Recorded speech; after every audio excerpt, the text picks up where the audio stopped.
10वी आणि 12वी बोर्ड परीक्षा पेपर तपासणीवर टाकला बहिष्कार। अंशतः अनुदानित माध्यमिक आणि उच्च माध्यमिक शाळा कर्मचारी यांनी 10वी आणि 12वी बोर्ड परीक्षा पेपर तपासणीवर बहिष्कार टाकल्याची बाब समजली आहे।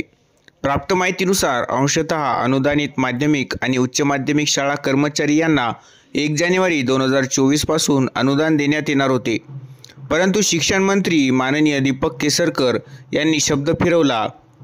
त्यामुळे सर्व अंशतः अनुदानित माध्यमिक आणि उच्च माध्यमिक शाळा कर्मचारी यांनी 10वी आणि 12वी बोर्ड परीक्षा पेपर तपासणीवर बहिष्कार टाकला आहे। सदरचे निवेदन दिनांक 28 फेब्रुवारी 2024 रोजी गट शिक्षण अधिकारी माननीय आवटे मॅडम यांना देण्यात आले। तसेच माननीय उपविभागीय अधिकारी साहेब पुसद यांना सुद्धा सदरचे निवेदन देण्यात आले। यावेळी माननीय गोपाल चव्हाण सर, प्राध्यापक नंदकिशोर पवार, प्राध्यापक संजय जाधव, प्राध्यापक विजया देशमुख, प्राध्यापक प्रवीण बेहरे, माननीय ओंकार राठोड सर, माननीय सय्यद अली, प्राध्यापक अनिल राठोड आदी सर्व उपस्थित होते।